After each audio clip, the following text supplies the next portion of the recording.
Hello aspirants, हम 7 दिसंबर की news items discuss करेंगे। 7 दिसंबर के लिए हमने 10 न्यूज आइटम सिलेक्ट किए हिंदू न्यूज़पेपर से। तो ये है पहला, जस्टिस JS कहेर अगले CJI बनेंगे, चीफ जस्टिस ऑफ इंडिया। सो अभी chief justice of India justice TS Thakur है। ये रिटायर हो गए 4 जैन को, और उसके बाद जस्टिस जगदीश सिंह कहेर उनको सक्सीड करेंगे, उनको रिप्लेस करेंगे, और उनका 7 मंथ का टर्म होगा। अभी जजेस के लिए कोई फिक्स टेन्योर नहीं होता कि 5 साल 10 साल 6 साल, ऐसे नहीं। वो तब तक ऑफिस में रहते हैं जब तक उनकी रिटायरमेंट एज नहीं आती। So that retirement age supreme court के जजेस के लिए 65 इयर्स है और हाई कोर्ट के जजेस के लिए 62 इयर्स है। तो ये 65 इयर्स ऑफ एज कंप्लीट हो गए जस्टिस TS ठाकुर के जैन में एंड जस्टिस जगदीश सिंह कहेर के अगस्त 2017 में, इसलिए उनका 7 मंथ का ही टर्म आएगा।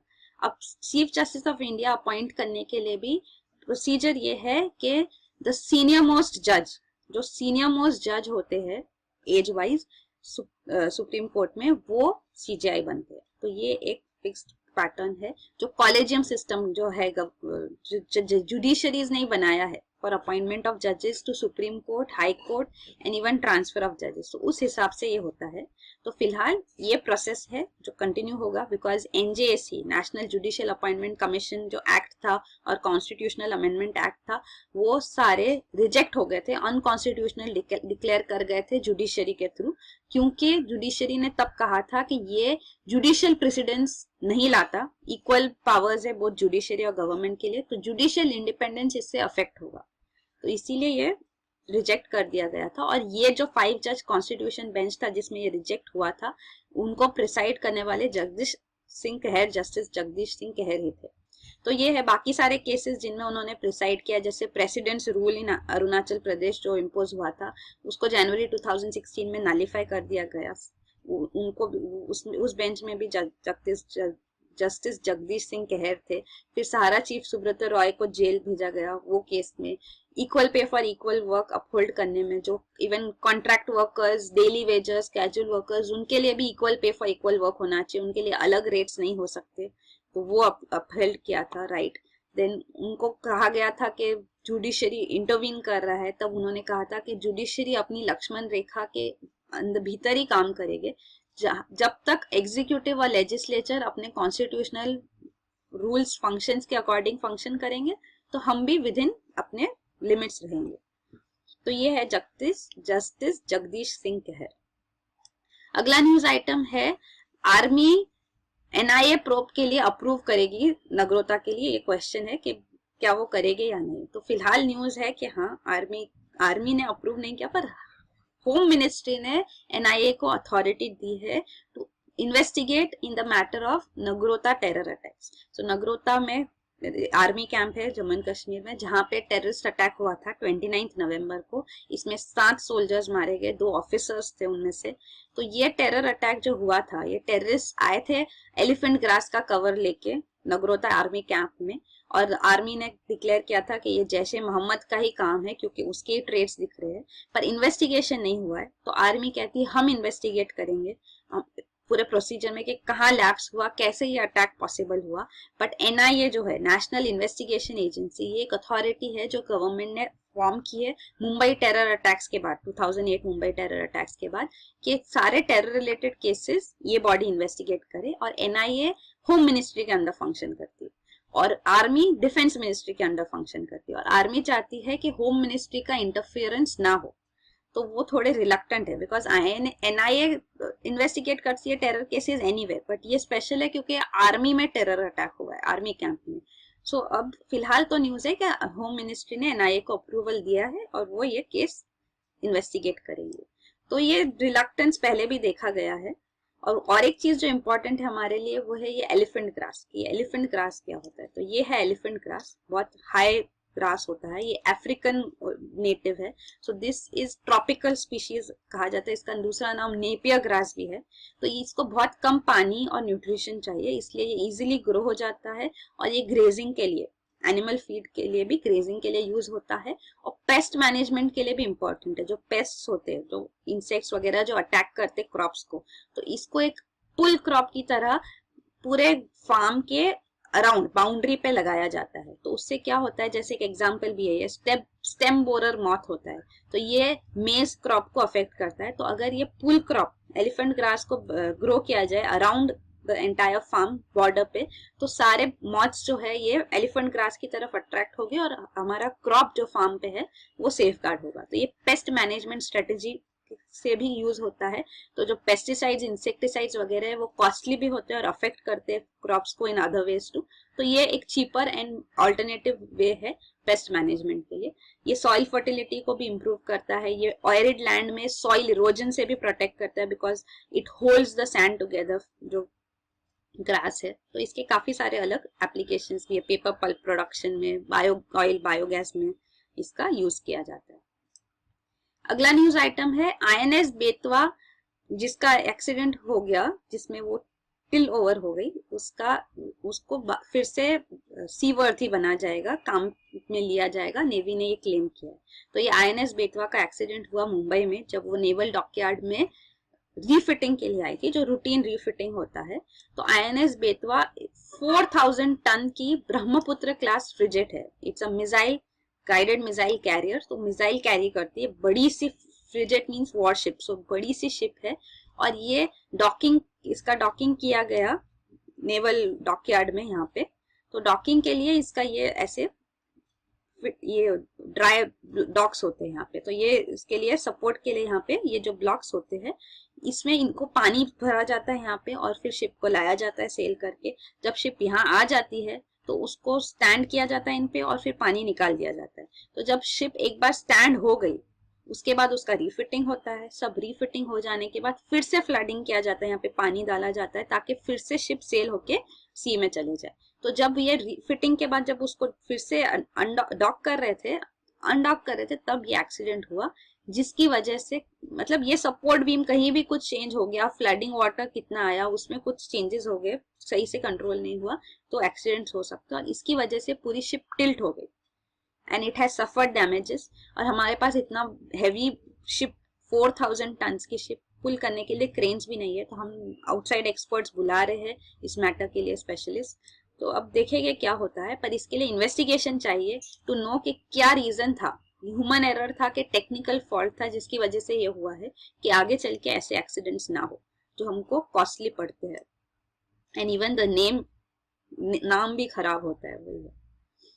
तो ये है आईएनएस बेतवा। अगला है no dividend waiver for railways this year. So dividend जो होता है, जब कैपिटल इन्वेस्टमेंट किया जाता है तो कैपिटल इन्वेस्टमेंट पे जो इन्वेस्टर है उसको एक डिविडेंड दिया जाता है। तो ये डिविडेंड रेलवे मिनिस्ट्री को देना है सेंट्रल गवर्नमेंट को। क्यों देना है? क्योंकि रेलवे एक सेपरेट बजट होता है।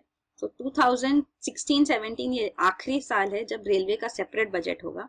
तो जो ये 1925 से स्टार्ट हुआ था railway having a separate budget 1924-25, तब से अब तक रेलवे का सेपरेट ही बजट प्रेजेंट हुआ है और सेंट्रल गवर्नमेंट उसमें उसको कैपिटल रिक्वायरमेंट देती है और उसके ऊपर रेलवे को डिविडेंड देना होता है। बट इस बार रेलवे ने कहा है कि उनकी फाइनेंस कंडीशन बहुत पुअर है और वो ये डिविडेंड नहीं दे पाएगी। बट सेंट्रल गवर्नमेंट ने कहा है नहीं, उनको कोई वेवर नहीं मिलेगा, उनको ये भरना ही होगा। तो ये रीजन ये है कि ऑपरेटिंग रेशियो जो होता है कि रेलवे को फंक्शन करने के लिए क्या क्या इनपुट डालना पड़ता है, क्या आउटपुट मिलता है, तो उसका ऑपरेटिंग रेशियो 113.71% है। इसका मतलब ये है कि 113.71 अप्रोक्सीमेटली 114 रुपए जब वो डालेंगे, स्पेंड करेंगे, तो उनको 100 रुपए का रिटर्न मिलेगा। तो means it is a loss making entity. So spending is more, earning is less. So this उसका टारगेट है रेलवेज का कि ऑपरेटिंग रेशियो 92% होना चाहिए। तो ये अटेन नहीं हुआ है, तो इस वजह से लॉस मेकिंग, तो इवन पब्लिक पैसेंजर अर्निंग्स जो है रेलवेज की वो भी गिर रही है। और फ्राइट अर्निंग्स जो है, freight earnings is on goods carry करने पे जो मिलता है, फ्राइट अर्निंग्स वो भी कम हो रही है। तो ये फॉल इस वजह से फाइनेंशियल कंडीशंस रेलवेज के बहुत पुअर है। और ये फॉल पैसेंजर फेयर जो है वो ऑलरेडी काफी लो है, फ्राइट चार्जेस जो होते हैं वो हाई होते हैं। तो एक्चुअली फ्राइट चार्जेस से भी काफी कंपेंसेट होता है पैसेंजर फेयर्स। और जो लॉस मेकिंग रूट्स होते हैं जहाँ पे ज्यादा रेलवेज को फायदा नहीं होता है पर रेलवेज ट्रेन चलाती है because it's also social service, तो ये सारा अमाउंट जो लॉस मेकिंग रूट्स पे होता है इसको सब्सिडी करके सेंट्रल गवर्नमेंट असिस्टेंस देती है। तो जो डिविडेंड का पूरा अमाउंट है 9,731 करोड़, इसमें से 4,301 करोड़ तो लॉस मेकिंग रूट्स के सब्सिडीज पे जाता है। तो नेट इतना नहीं भरना है रेलवेज को, 5,430 करोड़ ही नेट डिविडेंड पे करना है, पर ये भी वो पे नहीं कर पा रही है। और दूसरा बर्डन है 7th पे कमीशन रिकमेंडेशंस, जिसकी वजह से गवर्नमेंट एम्प्लॉयज की सैलरीज रेज की गई है। तो वो सारा बर्डन भी रेलवेज को फुलफिल करना है, because railways you should know is also the largest employer in the country. So then इतना सारा burden it has resulting in the financial condition of railways going poor. And ये dividend का question सिर्फ ये साल है, बिकॉज अगले साल से रेलवेज का सेपरेट बजट नहीं होगा, it will become part of central one single budget. So then there'll be no question of separate capital investment and asking for dividend. So वो भी देखते उससे क्या होगा कि रेलवेज और एफिशिएंट होती है, तो सोशल बर्डन है रेलवेज का वो गवर्नमेंट कैसे फुलफिल करेगी। तो ये सब हमको आगे और भी पता चलेगा कि ये कैसे फुलफिल होगा। अगला न्यूज आइटम है मंगोलिया इंडिया का सपोर्ट मांग रही है चाइना के ब्लॉकेड के अधीन। सो चाइना मंगोलिया में ट्रेड ब्लॉकेड ला रहा है, मींस उन्होंने बंद नहीं किया है, पर जो मंगोलिया से ट्रक्स ट्रैवल करती है उस पे चाइना बहुत हाई टैरिफ ड्यूटीज मांग रहा है, जिसकी वजह से उनके लिए रहना मुश्किल हुआ है। क्योंकि मंगोलिया आप देखो ये एक लैंडलॉक्ड स्टेट है, लैंडलॉक्ड कंट्री मींस उसको वाटर एक्सेस नहीं है। तो वो अपनी मेन कंट्रीज जो है जिनके साथ उनका नेबर बाउंड्री है, रशिया और चाइना और थोड़े सेंट्रल एशियन कंट्रीज, इनके ऊपर ही डिपेंडेंट है ट्रांजिट के लिए। तो चाइना मेजर है बिकॉज रशिया तो ऊपर है, तो बाकी तो नॉर्दर्न रीजन है। तो go to South Asia and south East Asia China से ही मेजरली रूट्स है। और जब ये ब्लॉकेड होगा तो मंगोलिया बहुत सिवियरली अफेक्ट होगी। इवन अभी विंटर कंडीशन है, टेम्परेचर मंगोलिया में ऑलरेडी -20 डिग्री सेल्सियस है, तो उनका ह्यूमैनिटेरियन इशू रेज होगा काफी, क्योंकि पीपल वहां पे सफर करेंगे। तो इंडिया का असिस्टेंस मांग रही है। रशिया ने ट्रांजिट राइट्स दी है, बट जैसे मैंने कहा रशिया से बहुत डिफिकल्ट होगा, China is much more easier. तो रशियन ट्रांजिट रूट प्रेजेंट है जिसपे ये डिपेंडेंट है। और ये चाइना का ब्लॉक करने का क्या रीजन है या इंक्रीजिंग टैरिफ्स का क्या रीजन है, कि हमने न्यूज में पहले भी किया है, डिस्कस किया था थोड़ा टाइम पहले, कि दलाई लामा विजिट किया था मंगोलिया में। तो it was a religious visit, तो he met religious leaders. China ने प्रोटेस्ट किया मंगोलिया को, तो मंगोलियन गवर्नमेंट ने कहा कोई गवर्नमेंट इन्वॉल्वमेंट नहीं है, he is just on a religious visit, he is a Buddhist leader. तो उस हिसाब से वो आए हैं। तो ये मंगोलिया का रिस्पॉन्स था। तो अब चाइना ने अपना रिस्पॉन्स बताया है। Dalai Lama is also the leader, religious and political leader from Tibet. तो तिब्बत ये रीजन है चाइना में, and he is given asylum by India. So India ने उनको शेल्टर दिया, असाइलम दिया है। तो ये इंडिया में 1959 में आए थे। तो he formed a government in exile of Tibet from India. तब तिब्बत अपराइजिंग हुआ था, जो चाइना ने फोर्सफुली क्लैम डाउन किया था और ये गवर्नमेंट इन एग्जाइल बना था। अब ये टोन डाउन भी हो गया है। Dalai Lama talks of autonomy within China, but then China is reluctant, वो भी नहीं देना उनको। तो ये दलाई लामा के साथ उनका है। 1959 में हमने असाइलम दिया, 1962 में इंडिया चाइना वॉर भी हुआ। तो ये अब चाइना का रिस्पॉन्स है मंगोलिया को। फिर तो ये चाइना की वन चाइना पॉलिसी कि तिब्बत पार्ट ऑफ चाइना है, you can not be separate, no autonomy, no independence. और दूसरा है न्यूज आइटम, ये भी चाइना की वन चाइना पॉलिसी रिलेटेड है। Unsure of Taiwan stance under Trump. So president elect जो है डोनाल्ड ट्रम्प, ये ऑफिस व्हाइट हाउस ऑफिस में अभी एंटर नहीं किए, वो जैन में उनका अजम्पशन ऑफ ऑफिस होगा। फिलहाल बराक ओबामा ही प्रेसिडेंट है, इनका इलेक्शन हो चुका है, ही इज द सक्सेसर। तो अभी फिलहाल president elect Donald Trump telephonic conversations कर रहे हैं, काफी लोग उनको कॉल करते हैं कॉन्ग्रेचुलेट करने को वगैरह। तो जो ये ताइवानीज प्रेसिडेंट के साथ इनका टेलीफोन कन्वर्सेशन हुआ और उसके बाद जो ट्वीट्स हुए, उससे चाइना अलर्ट हो गई है और वो क्वेश्चन कर रही है कि क्या यूएस की वन चाइना पॉलिसी चेंज हो गई है, क्योंकि ताइवान भी एक रीजन है, Taiwan is an island region here जो चाइना अपना पार्ट मानती है। तो हम इसकी हिस्ट्री भी देखेंगे। तो अब ये क्वेश्चन आ रहा है कि क्या ये पॉलिसी अभी यूएस चेंज करेंगे। तो ये डायलेमा है, अब तक इसके ऊपर क्लैरिटी नहीं है, एम्बिगुअस है कि डोनाल्ड ट्रम्प क्या करेंगे आगे। बट फिलहाल वो कह रहे हैं कि ये सिर्फ एक कॉन्ग्रेचुलेटरी कॉल था, इसका कोई सिग्निफिकेंस नहीं है। एंड अभी जो भी कॉल्स डोनाल्ड ट्रंप ले रहे हैं वो ऑफिशियल कॉल्स नहीं है, बिकॉज वो व्हाइट हाउस में नहीं है, तो व्हाइट हाउस के ऑफिशियल रिकॉर्ड्स में नहीं जाएंगे, तो वो भी एक पॉइंट है। तो वी डोंट नो कि कॉन्वर्जेशंस क्या होती है, it does not come out in the open. तो अब ताइवान के बारे में भी आपको पता होना चाहिए। ताइवान जो ये आइलैंड नेशन है, इसको ऑफिशियली बोलते हैं रिपब्लिक ऑफ चाइना, और ये है People's Republic of China, ROC and PRC. तो हिस्ट्री ये है कि ताइवान की जो गवर्नमेंट आरओसी है, इन्होंने मेनलैंड चाइना पे अपना गवर्नमेंट ओरिजिनली फॉर्म किया था 1912 में, जब किंग डिनेस्टी जो चाइना में थी वो फॉल हो गई थी, तो यहाँ पे गवर्नमेंट बनाया गया था और ताइवान पे जापानीज रूल आ गया था। सो ताइवान जब जापानीज रूल के अंदर था, आरओसी यहाँ पे गवर्नमेंट थी, और जब जापान पे न्यूक्लियर अटैक्स हुए 1945 में, जब उन्होंने सरेंडर कर दिया, वर्ल्ड वॉर 2 एंड हुआ, तब ताइवान भी फ्री हो गया जापानीज कंट्रोल से, तो ताइवान को भी चाइना का पार्ट बनाया गया। तब चाइना में सिविल अपराइजिंग्स हो गए, तो दीज चाइनीज सिविल वॉर जो स्टार्ट हुआ, उसके बाद कम्युनिस्ट पावर में आ गए, और जो रिपब्लिक ऑफ चाइना थी उनको यहाँ से जाके ताइवान में सेटल होना पड़ा। तो वो ताइवान के अंदर उन्होंने गवर्नमेंट इन एग्जाइल बनाया कि चाइना को हम ही रूलर्स है, बट हम एग्जाइल में है। तो रिपब्लिक ऑफ चाइना जो थी वो यूएन की मेंबर भी थी, चाइना यूएन सिक्योरिटी काउंसिल का भी मेंबर है, तो ये जो आरओसी थी वो मेंबर थी तब। पर अब क्या हुआ है कि ये कंटिन्यू किया, ये 1991 तक, 1971 तक चाइना की जो यूएन सीट है वो ताइवान की आरओसी के पास थी, but eventually then China took over, so People's Republic of China became more assertive, and eventually this transfer हो गया कि अब पीपल्स रिपब्लिक ऑफ चाइना वो सीट रिप्रेजेंट करेगी, and Taiwan is a non UN member, so it's the most populous non UN state.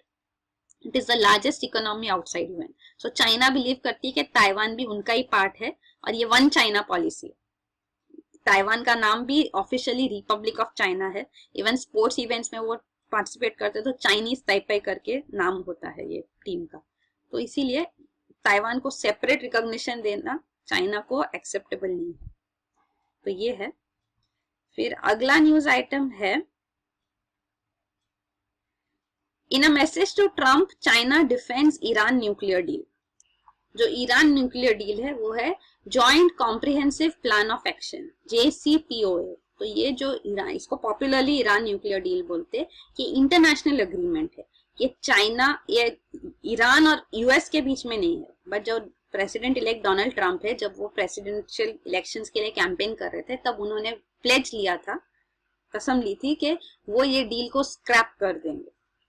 तो ये इस पे अभी वो इलेक्ट हो गए हैं प्रेसिडेंट, तो अब उनका क्या स्टैंड होगा वो देखना है, पर चाइना क्लियरली कह रही है कि वो joint comprehensive plan of action को नलिफाई होने नहीं देंगे, अफेक्ट होने नहीं देंगे, क्योंकि ये इंटरनेशनल एग्रीमेंट है।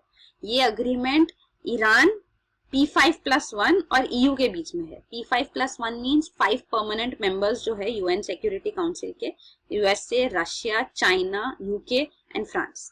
तो ये P5 और +1 होता है, तो वो प्लस जर्मनी होता है।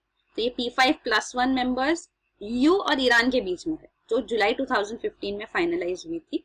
और इस एग्रीमेंट के अंदर ईरान को अपना न्यूक्लियर प्रोग्राम जो है उसको कर्टेल करना है। It will eliminate all medium enriched uranium. So uranium fuel जो है, न्यूक्लियर फ्यूल, ये यूज कर सकते हैं हम पीसफुल पर्पसेस के लिए और न्यूक्लियर वेपन्स डेवलप करने के लिए भी। तो न्यूक्लियर रिएक्टर्स में इलेक्ट्रिसिटी एनर्जी के लिए भी यूज होता है। तो जब नेचुरल इलेक्ट्रिसिटी जनरेशन के लिए यूज होता है, तो उसके लिए चाहिए low enriched uranium. So low enriched uranium up to 5% is for this, and very high enriched uranium, higher the enrichment, then it is used for weapons.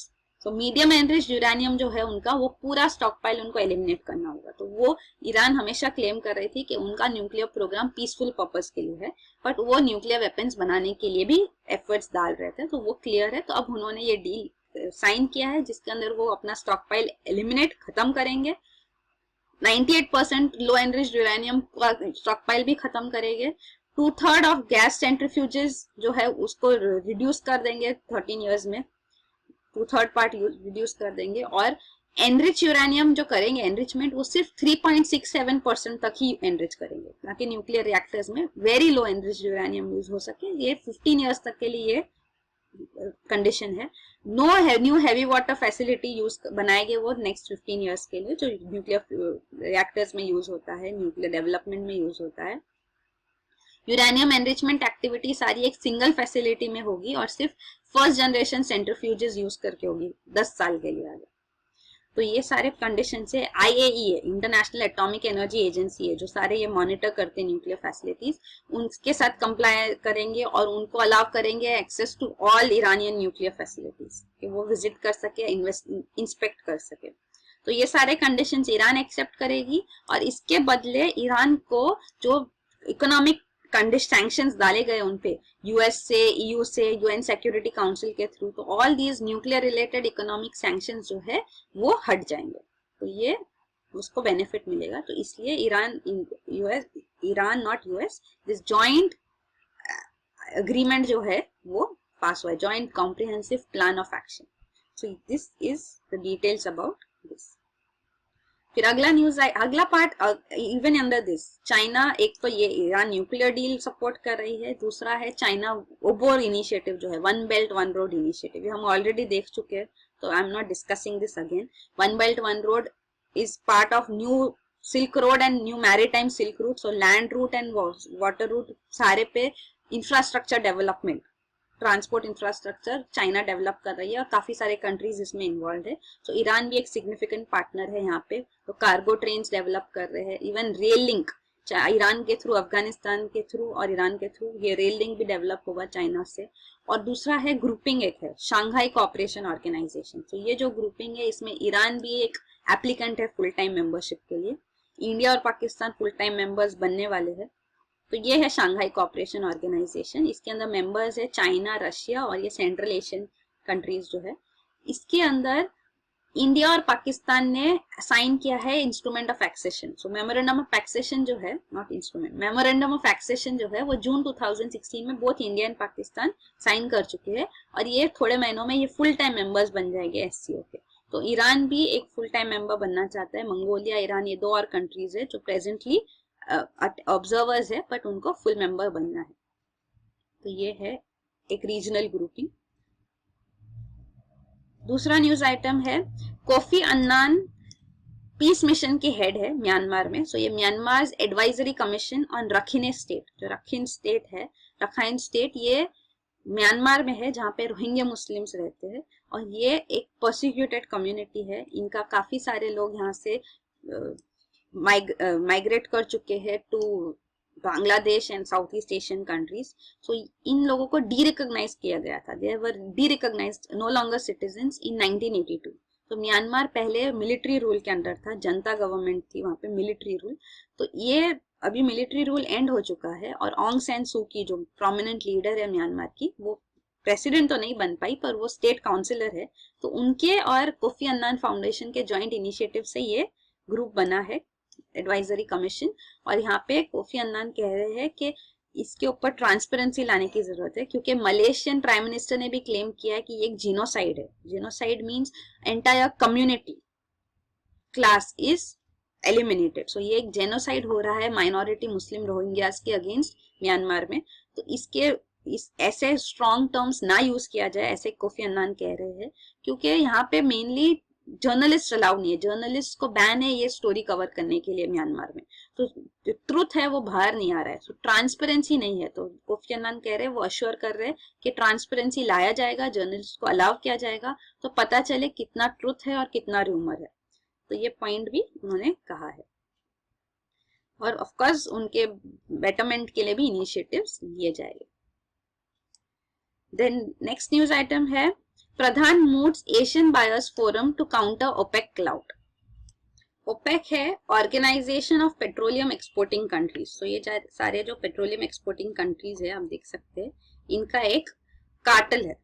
Cartel means CARTEL, cartelisation बोलते हैं इसको। Cartel मतलब सारे ये जो oil producers है एक साथ है, तो कितना ऑयल प्रोड्यूस करना है, प्रोडक्शन कम करना है, ज्यादा करना है, मार्केट में प्राइसेस क्या होगी वो डिटरमिन करने के लिए सारे साथ होके डिसीजंस लेते, तो इसको एक कार्टल बोलते। तो ऑयल प्राइसेस यहाँ से डिसाइड होते, इस वजह से जो बायर्स है उनको जो प्राइस है वो पे करना पड़ता है। तो minister of state for petroleum India के वो कह रहे हैं कि हमको एशियन एलएनजी बायर्स फोरम एक बनाना चाहिए, ताकि एलएनजी बायर्स का भी एक फोरम हो कि वो डिसाइड करे क्या प्राइस पे वो खरीदेंगे, ऐसे तो बायर्स कमिंग टुगेदर। तो अब पॉइंट ये है कि ये एलएनजी बायर्स जो है, एक्सपर्ट्स कहते हैं कि एलएनजी बायर्स ऑलरेडी डोमिनेंट है in the market. So petroleum के लिए ये है, पर एलएनजी के लिए ऐसा नहीं है। तो वहां पे एक फोरम बना के कोई फायदा नहीं होगा। थोड़े साल पहले इंडिया जापान ने ये ट्राई भी किया था, पर कोई सक्सेस नहीं मिला। तो गैस जो है एलएनजी, लिक्विफाइड नेचुरल गैस, तो पेट्रोलियम नेचुरल गैस साथ में भी पाए जाते हैं और नेचुरल गैस इंडिपेंडेंटली भी पाया जाता है।